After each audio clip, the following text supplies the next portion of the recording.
Tonight, as you let the weight of the day slip away, you find yourself standing in front of a gateway that does not belong to your century at all, and yet it feels strangely familiar, as if you have walked toward it many times in dreams you do not quite remember. The air is warm, the kind of gentle desert warmth that still holds a memory of the day's heat but no longer presses on your skin, and the sky above you is slowly deepening from gold to violet, then to a soft, enveloping blue.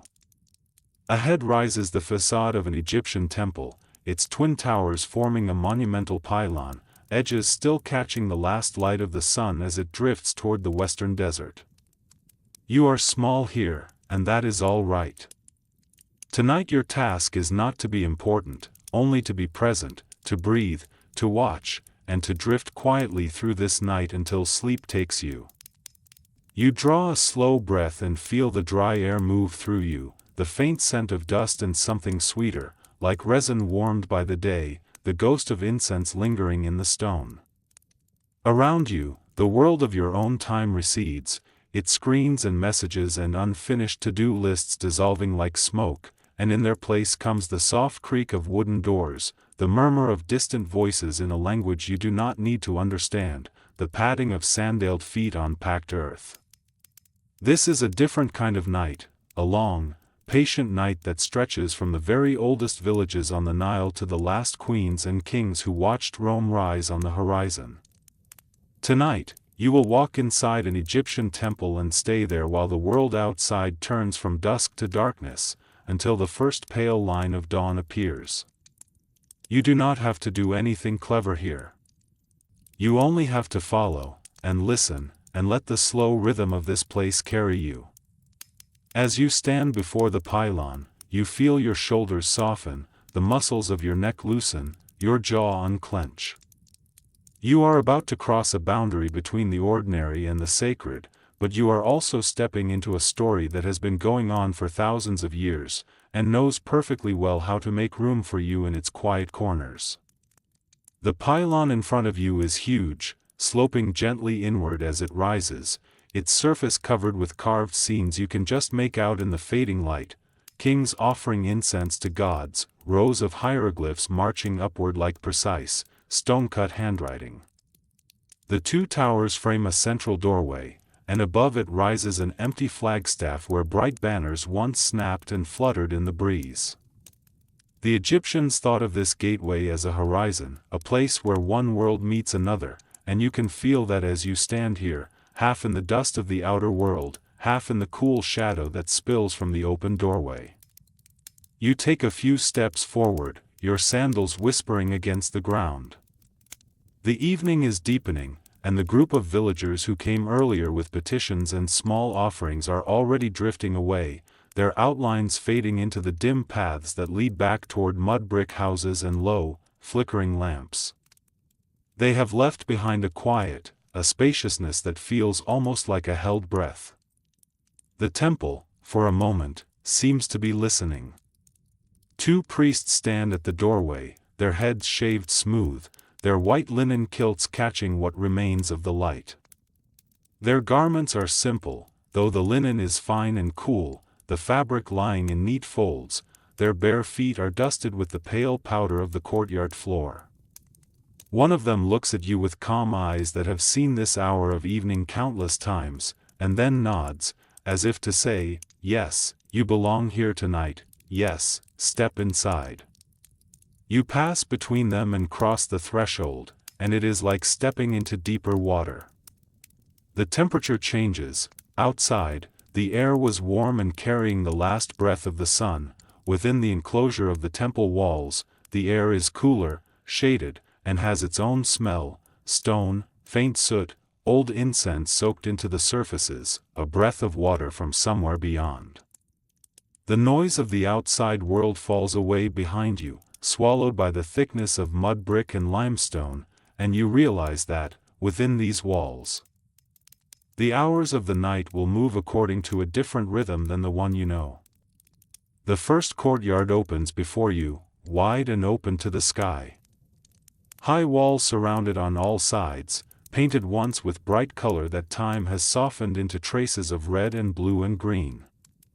Statues line the sides, kings with their arms crossed over their chests, lion-bodied sphinxes, gods with falcon heads and cow horns, all of them staring forward with patient, unblinking eyes.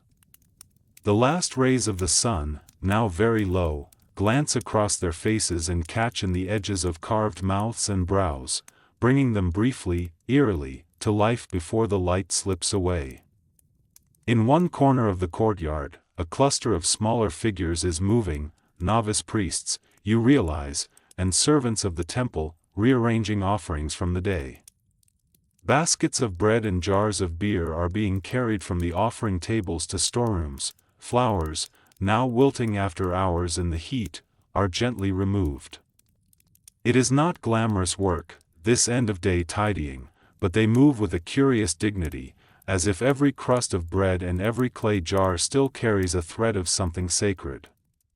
You notice how sound behaves here. Your footsteps echo, swallowed then return to you in a softened form, as if the stone wants to remind you of your presence but not disturb the air too much. Somewhere, a dove calls from a hidden ledge, and the answer comes back from another bird, slightly distorted by the walls. Farther away, from beyond the courtyard, you hear a faint splash and a low murmur of voices.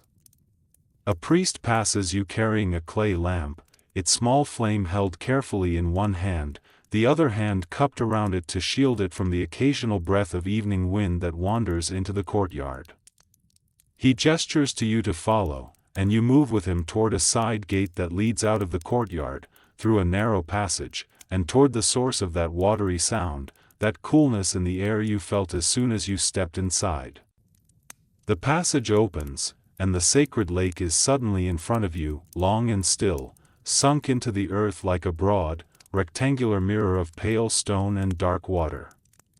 Stone steps, worn very slightly concave by centuries of bare feet, lead down from the edge into the lake. The surface reflects the first stars appearing overhead and the faint afterglow of the west. As you watch, a ripple spreads softly outward where someone has just moved within the water, and the reflection shivers. The priests purify themselves here several times a day and night, you remember, and the water carries a special kind of chill, not harsh but insistent, like the cool side of a pillow you turn to in the middle of the night. The priest who brought you here sets his lamp on a small ledge where other lamps already burn, small quiet flames sheltered in the angle of the wall. Their reflections tremble on the water, elongated and wavering, like lines of liquid gold reaching down into the dark. He steps down into the water without hesitation, the white linen of his kilt floating briefly before clinging to his legs. Around you, a few other priests are already bathing, their movements slow, almost ritualized. They pour water over their heads from small stone jars, letting it stream down their faces and shoulders. They do not splash or shout, the water sounds are restrained and precise, a soft pour, a quiet intake of breath at the coolness, a faint drip from wet fingers. You sit at the edge, letting your own hand trail down into the lake. The water closes around your fingers, cool and soft, and you feel how the heat of the day is still stored in your skin, slowly surrendering itself to the deeper, older temperature of this stone-lined pool. Somewhere near, someone murmurs a short prayer to the god of the temple, words you don't need to translate to feel their intention. May the day be washed away, may the night be entered in purity, may the god watch and be watched over. You watch a bead of water roll down the shaved scalp of a nearby priest, glinting in the lamplight before disappearing into the hollow of his collarbone. You notice the faint smell of wet stone, the mineral scent rising from the lake with the evening, mixing with the thin trail of smoke from the lamps. Above, the sky darkens, and more stars appear, each tiny point perfectly sharp in the clear, dry air. The lake mirrors them all, so that for a moment you are suspended between two skies, one above and one below, and your thoughts begin to slow in the face of that quiet symmetry. Later, dried and wrapped in a simple linen garment that rustles softly when you move, you follow the priest back toward the main body of the temple.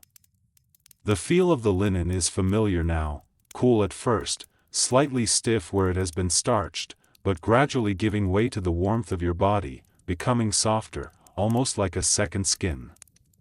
Against the shaved scalp, the air is a gentle, constant touch. There is an odd clarity in feeling the night directly, without hair as a buffer, and you understand, in a wordless way, why the priests do this, why they strip themselves of anything that might be considered extraneous when they serve here. The light has dimmed significantly by the time you reach the great hypostyle hall. From the outside courtyard, it looked like a dark, looming space. From the inside, as you step across its threshold, it is like entering a stone forest at night. Columns rise around you in orderly rows, their bases wide, their shafts thick, and their capitals opening outward like stylized papyrus flowers. In the daytime, shafts of sun would fall from small clerestory windows high above, striping the central aisle with light. Now, the central axis is marked instead by a path of lamps, each one set on a low stone stand, their flames small but steady. The darkness among the outer columns is deep. You see only hints of carved reliefs where lamplight touches the nearest stone, a fragment of a god's profile here, the curve of a hieroglyphic sign there. The rest recedes into blackness, into a sense of weight and age. You move forward slowly, matching the measured pace of the priests ahead of you, and your footsteps echo upward in hollow ripples that seem to vanish somewhere high above, where stone beams hold up the imagined sky of the ceiling. The ceiling itself is painted with stars, though in this light you cannot see them clearly. It is enough to know they are there, that for the builders and artists of this place, the temple is not just a building but the world in miniature, the ceiling a night sky, the floor a kind of earth or even the realm below, the walls lined with images of fields and offerings and the gentle grids of the afterlife. You are walking through a carefully constructed universe where nothing is accidental, where every inch of stone has been persuaded into a story. The air in the hall is cooler than in the courtyard, and smells of stone dust and charcoal and something more fragrant underneath, a trace of frankincense perhaps, and myrrh, and the complex sweetness of kifi, the rich incense burned in the evenings. The scents are layered, the way memories are layered in an old house, not all from today, but built up over years, maybe centuries, absorbed into the stone itself until the temple seems to exhale them at night when the air is still. You are brought into a side chamber where the last preparations for the evening ritual are underway. The cult statue of the god, hidden deep within its own sanctuary, has already been dressed for the night, the doors sealed with clay and wax, the traces of human footsteps ritually brushed away so that the divine may rest in perfect solitude. Your place is not within that innermost room, very few people ever go there. Tonight, instead, you stand in the quieter shadows, watching the outer layers of the nightly ceremony. A brazier glows in the center of the chamber, filled with charcoal that radiates a soft, steady warmth rather than any fierce flame. On a small stone table beside it lie small pellets and sticks of incense, each one made from precious resins and herbs that have traveled from distant lands along caravan paths and ship routes older than many of the kings carved on the walls. A priest leans forward with practiced ease, taking a pinch of incense and dropping it onto the glowing coals. The response is immediate, a thread of smoke rises. Pale against the dark, and then curls and spreads, filling the space with a smell that is at once sweet and bitter, warm and slightly medicinal. It moves slowly, wrapping around the columns and drifting up toward the ceiling.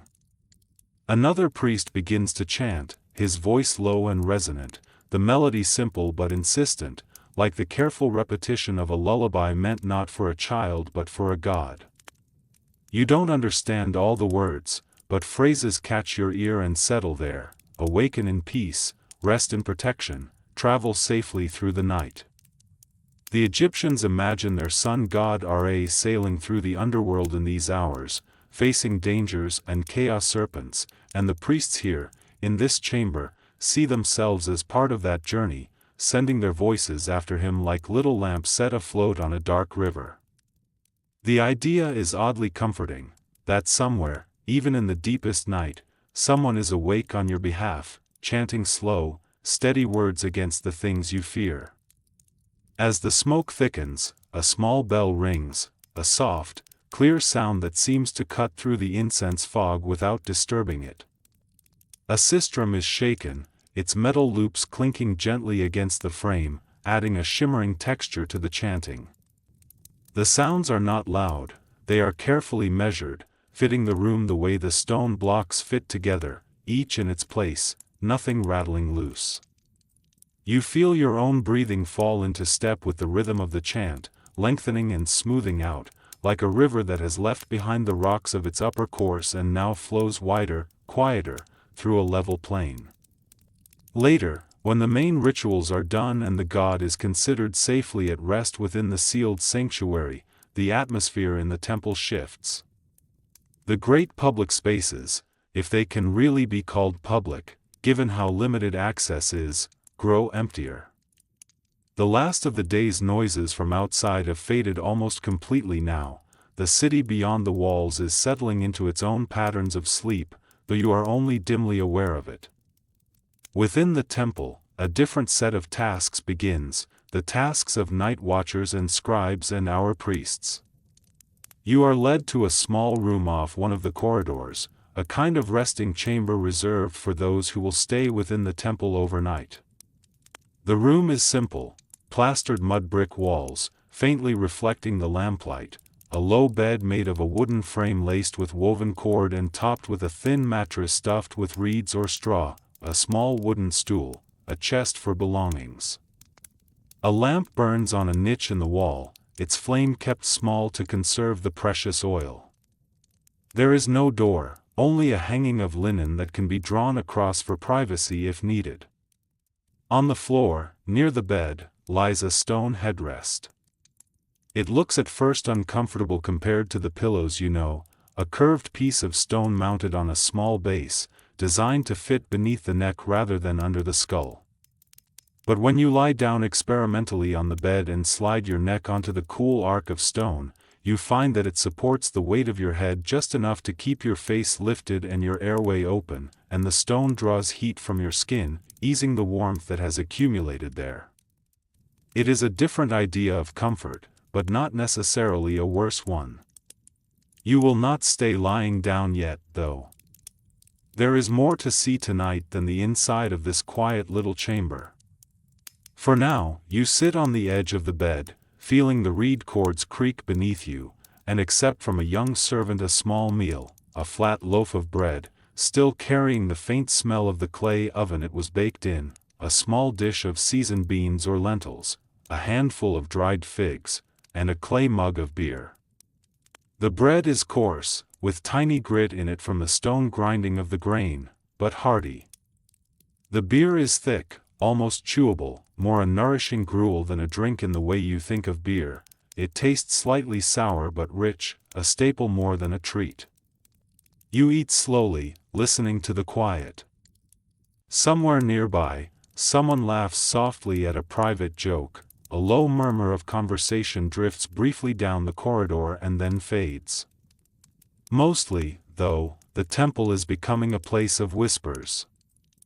Whispers of sandals, whispers of cloth, whispers of flame.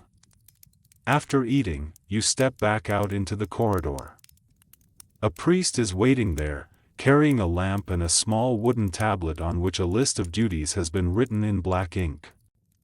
He glances at you, tilts his head as if gauging how far into the night your energy extends, then gestures for you to follow him up a stairway that winds upward through the thickness of the stone. The stair is narrow and steep, the steps worn slightly in the middle where generations of feet have passed. As you climb, you can feel the stone around you holding the day's warmth, though it is slowly releasing it now into the cooler night. The lamp's flame flickers with each change in air, painting small, moving shadows on the inner wall. You hear your own breath, steady but slightly faster from the climb, echoing faintly ahead of you. At last you emerge onto the temple roof, and the world opens around you. The roof is flat and spacious, edged by a low parapet. From here, the outlines of other temple buildings rise like dark shapes against the sky, pylons, smaller shrines, the faint suggestion of distant obelisks standing like long, narrow triangles against the stars.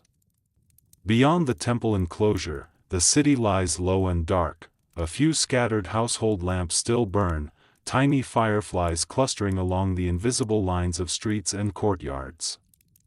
Above it all stretches the sky, enormous and close. The clarity is almost startling. Without the intrusion of later ages' lights, the stars show themselves in ranks upon ranks, sharp and bright, crowding the darkness. You can see the familiar band of the Milky Way, though to the Egyptians it is another river mirroring the Nile, and the patterns they draw between the stars are not quite the same as the ones you know, though there are overlaps, old agreements between different cultures looking up at the same points of light and telling them stories. On one side of the roof, near a small sheltered structure that houses a water clock, stands an hour priest, wrapped in an extra layer of linen against the cooler air. He holds in his hand a notched palm stick, and his gaze is fixed on a particular portion of the eastern sky where a certain group of stars is rising. These star groups, the decans, take turns appearing over the horizon through the course of the year, each one marking a different hour of the night. The priest's job is to watch them, to note their positions, to call out quietly when the next one appears so that the rituals below can be timed correctly. He glances at you briefly, acknowledges your presence with an almost imperceptible nod, then returns his attention to the sky. There is no impatience in him, only a practiced stillness. It is a strange kind of work, to stand on stone in the dark, night after night, watching the heavens turn, knowing that your careful counting helps keep the calendar aligned, helps predict the flood of the Nile, helps keep the rituals in step with the unseen machinery of the cosmos. It is both humble and enormous at once. You move closer to the parapet and rest your hands on the cool stone. From here, you can see the sacred lake again, a dark rectangle edged with a narrow silver line where the stars and a sliver of moon reflect. You remember the feel of its water on your fingers, the way it caught the light of the lamps, and now you see it within the larger pattern of the temple. The lake is a shadow of the primeval waters from which everything arose, the temple as a solid island rising from those waters, the roof as a place where humans and stars meet halfway. The hour priest murmurs something, and another priest who has come up to attend to the water clock adjusts the flow of water in the stone vessel, marking the passage of the hour. A small, almost invisible system of timekeeping continues in the darkness, the drip of water, the rise of stars, the murmur of voices. There are no bells tolling the hours, no glowing numerals, only these quiet signs that the night is moving forward. You lean back against the parapet and let your gaze wander among the constellations.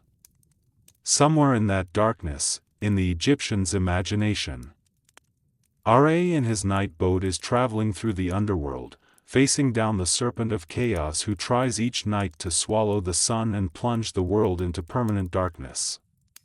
It is an alarming idea if you take it literally, but from where you stand, under a sky that has done this same turning for millions of nights without failing, it feels more symbolic than threatening, a story about how fragile order can feel from a human perspective, and yet how reliably the sun appears again at dawn. Down below, the sealed sanctuary holds the god statue, resting behind its doors, surrounded by darkness and the lingering scent of incense. Around it, within the temple precinct, a few priests remain awake at their stations, one walking the corridors in a slow patrol, his lamp throwing long, narrow shadows, another sitting in a small chamber copying texts by lamplight, another perhaps dosing lightly on his reed bed, a protective amulet at his throat, trusting that the god and his fellow priests will keep this night in its proper shape. You feel the night pressing around you, not as a weight but as a kind of blanket, thick and enveloping. The air has cooled just enough to feel pleasant against your skin. Your body, fed and washed and clothed in clean linen, is beginning to feel pleasantly heavy, the shoulders relaxing, the breath deepening without any effort on your part. The priest beside the water clock invites you, with a small gesture, to step into the little shelter that houses it. Inside, the lamplight shows a perfectly ordinary-looking stone vessel with a small spout and a basin below to catch the water that trickles out. It is extremely simple, and yet it is one of the temple's most important tools. The flow of water is constant, and the changing level in the basin lets the priests mark the passing of time even when clouds cover the stars or dust storms blur the horizon. You watch a droplet form at the lip of the spout, swell, and fall with a nearly soundless drop into the lower basin. Another follows. Another. Each drop is a tiny event, easily ignored, but together they quietly track the night's progress. It is a reminder that time, in this place, is not rushed. There are no alarms, no tight meetings, no impatient glances at glowing screens. There is only the long, measured unfolding of the night, shared between stone and water and the eyes of a few patient people. You ask, or perhaps only think, how many nights like this the temple has seen. The answer, if it came, would be counted not in dozens or hundreds, but in thousands. Long before the great kings whose names fill history books, there were smaller shrines here, made of mud brick and reeds, where someone lit a small fire and said a few words of thanks or plea to powers they sensed but did not fully name. Over time, the shrines grew. Stone replaced mud brick, columns rose, courtyards widened. Different rulers added their own gateways, their own reliefs, their own obelisks. You imagine the temple in its earliest form, low and simple, standing not far from a village of thatched huts along the Nile, with people in simple linen kilts and rough cloth dresses bringing handfuls of grain as offerings. Then you imagine it in a later age, towering and elaborate, when pharaohs marched in brilliant processions through these courts, and foreign envoys gaped at the painted walls. Later still, Greek voices would echo here, marveling and comparing these gods to their own. And yet, through all of that, some version of this same night watch took place, someone bathing in the lake, someone lighting a lamp, someone watching the stars. You stand in the doorway of the little clock chamber and look out over the roof again, feeling the great river of time stretching behind and ahead of you. It is not necessary to place yourself within it precisely.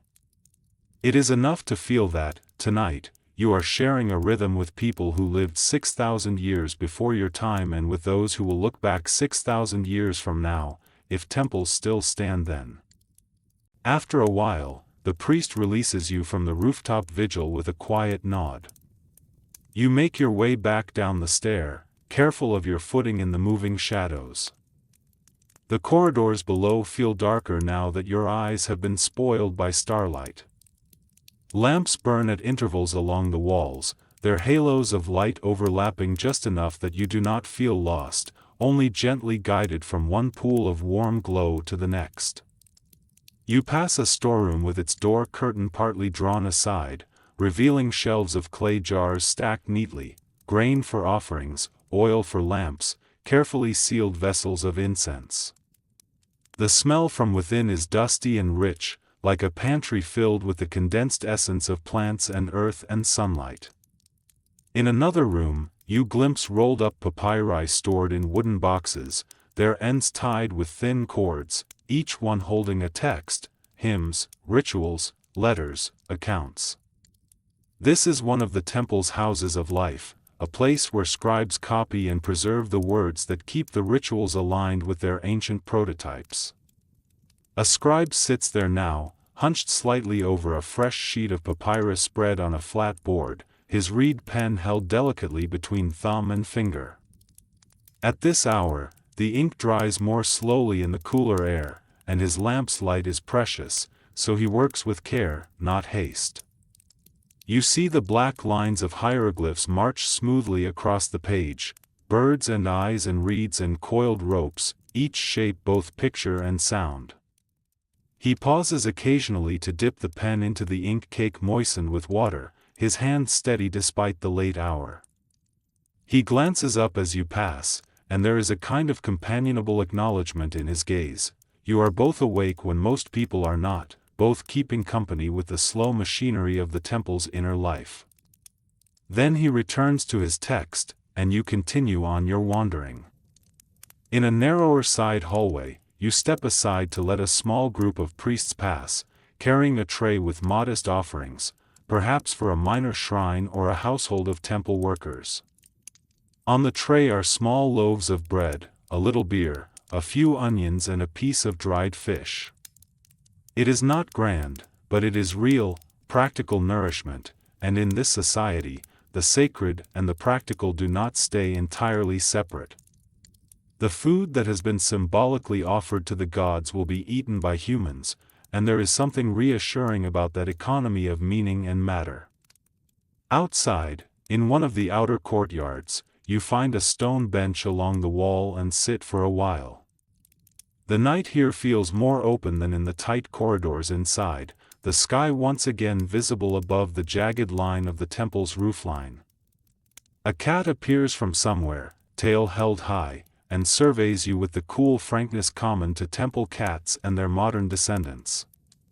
She considers you briefly, decides you are not immediately useful, and then leaps softly up onto the bench beside you anyway, curling herself into a compact circle and beginning to wash a paw with great seriousness.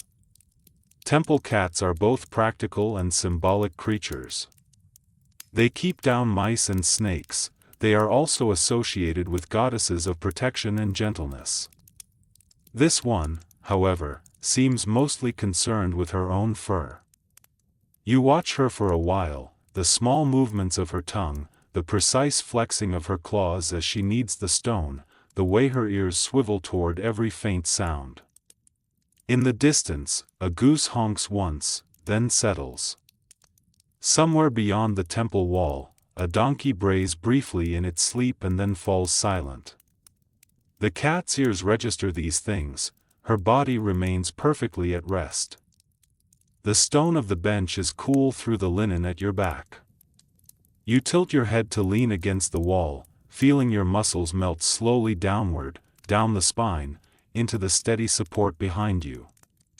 The air smells of old dust and, faintly, of the flowers that were brought earlier in the day and now sit in a clay jar in a nearby niche, their petals beginning to droop. The petals will be taken away in the morning, replaced by fresh ones, part of the endless small work of keeping this place in its desired state. The cat, apparently satisfied with her grooming, resettles herself. Her flank rises and falls in a slow rhythm.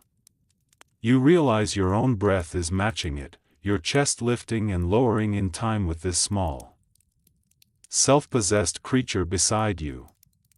For a moment, the entire world is reduced to the sound of that quiet breathing, the distant murmur of a priest's chant from some inner room, and the soft friction of linen against stone as you shift your shoulders just enough to be even more comfortable. When you rise and continue your wandering, the temple feels emptier still. The outer gates are closed now. Somewhere near the pylon, a guard leans on his spear, watching the shadows under the doorway with the kind of practiced vigilance that has plenty of room in it for boredom and daydreams. He is a practical man, concerned more with thieves and stray animals than with demons of the underworld, but he is part of the same net of protection that the priests weave with their spells and hymns. You, meanwhile, are being gently drawn inward, toward the temple's heart. Of course, you will not step into the innermost chamber, that is not your path tonight. But you will come close enough to feel the density of that space, the way meaning and attention have been focused there for centuries like light through a lens. A doorway framed with carved scenes leads into a smaller hypostyle hall, one that lies just outside the sanctuary proper. Here, the columns are closer together, the ceiling lower, the darkness more intimate. Oil lamps burn in a few carefully chosen places, on an altar, on a niche in the wall, at the base of a statue. The light they cast does not chase the darkness away, it only shapes it, carves out islands of visibility in a sea of shadow. On the walls, reliefs show the daily ritual in idealized form, the king approaching the god with offerings, pouring water, burning incense, presenting symbols of Ma'at, the principle of order and rightness that the gods are said to uphold and humans are meant to emulate. In reality, the king is rarely here in person, most of the work is done by priests acting on his behalf. But the images insist on the king's presence, because the story needs its central figure, and because, in a way, the king is a role rather than a person, a focus for the connection between human and divine. You stand there, watching the flicker of lamplight over the carved scenes. The figures seem almost to move as the light shifts, an arm lifts, a plume sways, a lotus blossom seems to open a little more. Your mind, already softened by the hour and the quiet, half believes in that movement, but without alarm. This is a place where stone is always on the verge of coming to life, where the boundary between image and reality is deliberately blurred. Somewhere beyond this hall, behind thick stone walls and sealed doors, the god statue rests in perfect darkness. In the daytime, priests will come in, open the doors, wash and dress the statue, offer it food, and remove the previous day's offerings. At night, it is left alone, protected by physical seals and by spoken spells. You feel the presence of that secluded room like a deep note in a chord, not audible but strongly implied. You do not need to see it, indeed, not seeing it keeps it more potent, more genuinely mysterious. Eventually, your feet take you back toward your small resting chamber. You are not being ordered there, you are simply drifting in that direction as the night thins and your body's own needs start to assert themselves with a kind of soft insistence. The corridors feel familiar now, their turnings no longer strange, you know which columns mark the junction where you turn right toward your room, which little recess in the wall sometimes shelters a lamp and sometimes stands empty. Inside your chamber, the lamp is still burning on its niche, though its oil is lower now, the flame smaller, as if it too is nearing the end of its watch. The bed looks more inviting than it did earlier, its reed cords and thin mattress promising not luxury but relief. You sit on the edge again, feeling the boards flex slightly, and unfasten your belt. The linen of your kilt wrinkles as you lie down, but in the dimness you don't care about neatness, you care only about how your weight settles, how your spine lengthens along the bed, how your shoulders sink a little, easing away from the day's invisible burdens. You slide the stone headrest under your neck once more, noticing this time how well it matches the curve there. The stone is cool, and the contact area is small, which lets heat drift away from your skin into the solid mass beneath. Your head, thus supported, feels weightless, as if it were resting on a firm, invisible hand. Your mouth falls slightly open in a relaxed way, your tongue finding a natural resting place, your jaw unclenching further. Around your neck lies a small amulet, one you were given earlier in the evening without much ceremony, perhaps the eye of Horus, or a little image of a protective god with a wide face and sticking out tongue, designed to scare away whatever would disturb sleep. The amulet is not heavy, just a small weight against your chest, a reminder that in this culture, even sleep is part of the cosmological drama, a small nightly journey through the unknown that benefits from friendly company. You pull a light linen sheet over yourself, more for the sense of enclosure than for warmth. The fabric smells faintly of natron and sunlight and the smoke of distant incense. From the corridor outside comes the soft footfall of someone passing, then another, then nothing. The lamp's light dances on the wall in a small, wavering patch. Your eyelids grow heavier, their muscles working harder with each blink to lift against the pull of rest. In this half-drift, between waking and sleep, your mind wanders. Perhaps dreams have already begun to loosen their roots in your thoughts, threading images together, the sacred lake reflecting the stars, the columns of the hypostyle hall rising around you like a forest, the braziers breathing out smoke in slow plumes. You remembering standing on the temple roof, watching the stars will by, and somewhere just beneath that memory lives the old Egyptian belief that, as you sleep, a part of you, the mobile soul, can wander too, visiting places, receiving messages from gods, traveling in a landscape not entirely unlike the duet of myth. But here, in this bed, you are safe. The temple itself is like a body lying around you, its outer walls like skin, its pylons like shoulders and hips, its inner sanctuaries like hidden organs, its sacred lake like the cooling reservoir of blood. Within this body, smaller bodies sleep, priests on their roofs, guards leaning on their spears, scribes with ink-stained fingers curled in rest. And then there is you, a temporary visitor, breathing in the same rhythm, your chest rising and falling in a pattern that could be traced in any era, in any quiet room. The amulet against your chest warms to your skin. The stone under your neck holds your head steady. Your feet, freed from sandals, lie heavy and content on the bed, toes relaxed, arches softened. Your hands rest where they have fallen, one perhaps over your stomach, rising and falling with each breath, the other lying palm down on the coarse weave of the linen sheet. Somewhere far away in the temple, a priest recites a brief night prayer, thanking the gods for the day that has passed and asking for protection in the hours until dawn. The words, given to him by tradition, are also your words tonight, even if you cannot speak them in his language. You share their intention: let the worries of the day be set aside, let the mind rest, let the night be uneventful, or if it holds dreams, let them be gentle ones. Time passes, but you do not feel it passing. The temple continues its slow operations without asking for your attention. The water in the clock vessel continues to drip into the basin below, each droplet marking another small, enclosed unit of time. The hour priests on the roof note the rising of another decent star and murmur to each other. The sacred lake lies perfectly still, its surface broken only when a night wind stirs or when some small creature touches its edge. Deep within, in the sealed darkness of the sanctuary, the god statue stands in silence, painted eyes staring out into blackness that needs no explanation.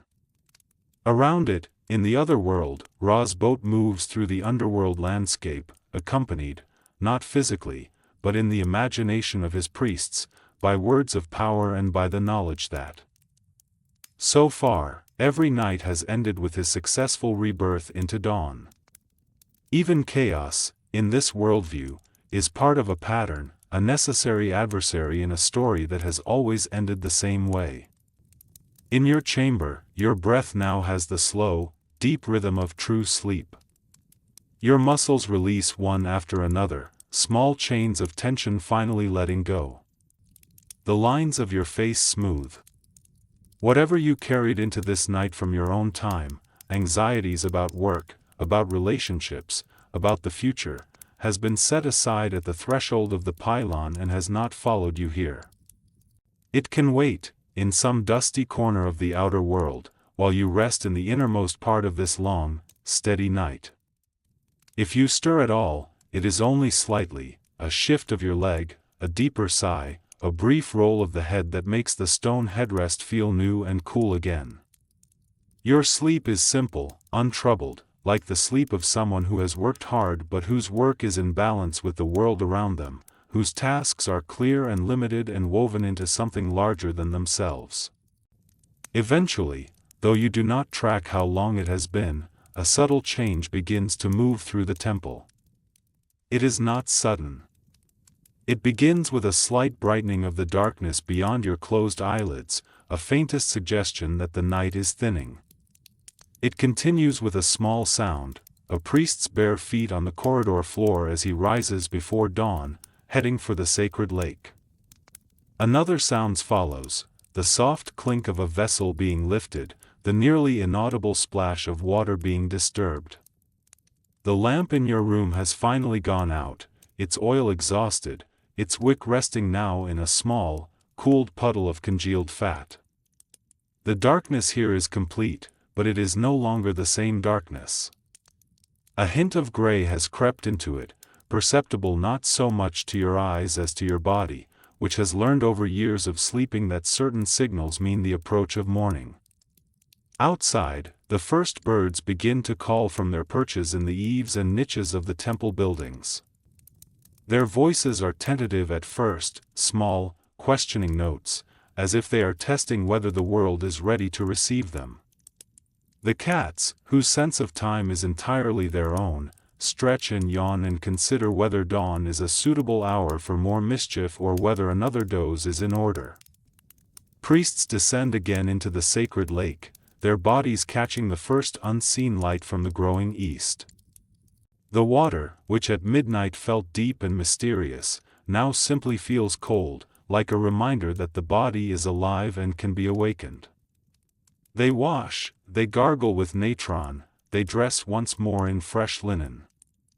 Soon, they will go to the sanctuary to perform the morning ritual, unsealing the doors, greeting the god, washing the statue, offering fresh flowers and newly baked bread, lighting incense of a different blend to mark the beginning of the day.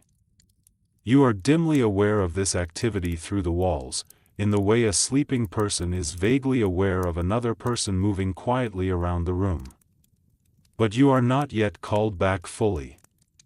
Instead, you float near the surface of sleep, halfway between dreaming and waking, listening to the temple's gentle preparations for another cycle of time. If you were to open your eyes now, you would see the faintest suggestion of shapes in your room, the line of the opposite wall, the angle of the doorway curtain, the outline of your own hand against the linen. The air feels slightly cooler, but also fresher, as if the night's stillness is giving way to a subtle current of movement. But your eyes remain closed, and that is perfectly fine. There is no need to rush into the day. At some point, you may choose to rise, to swing your legs over the side of the bed, to feel the coolness of the floor under your bare feet, to stretch your limbs and re-enter the sequence of tasks and thoughts that await you in your own world. But for now, you are allowed to linger in this space where the temple is still mostly quiet, where the day is a possibility rather than a reality, where you are not yet expected to be anything other than someone resting in a safe place. The night inside the temple has held you gently, with its columns and courtyards, its priests and cats, its sacred lake and its roof of stars. It has shown you a way of moving through the dark that is not about fear, but about companionship and careful attention, priests keeping watch, gods traveling their mythic paths, simple human beings sleeping under the protection of stone walls and familiar rituals. It has whispered to you that, even when the world feels uncertain, there are structures of meaning and kindness that endure across centuries. As your breathing continues in that steady, restful rhythm, you can imagine yourself lying not on a bed in one small room, but along the axis of the whole temple, your head at the pylon where the outer world ends, your feet at the sanctuary where the divine is thought to dwell, your chest rising and falling under a ceiling painted with stars. You are, for this moment, part of a larger body, a larger night, and there is nothing at all you need to do except rest within it. You are safe here. The columns stand. The stars turn. The priests move quietly through their morning tasks. The Nile flows beyond the temple walls, carrying its slow burden of silt and water toward the sea, as it has always done. And you lie here, between breath and breath, between night and day, allowed to drift a little longer, to let the last remnants of wakefulness soften and fade. Whenever you are ready, you can let sleep take you fully again, or let wakefulness come in its own time. For now, there is only this gentle stillness, this feeling of warmth and coolness balanced on your skin, this sense that the universe outside your eyelids is vast and complex and very old, and yet, in this moment, entirely at peace.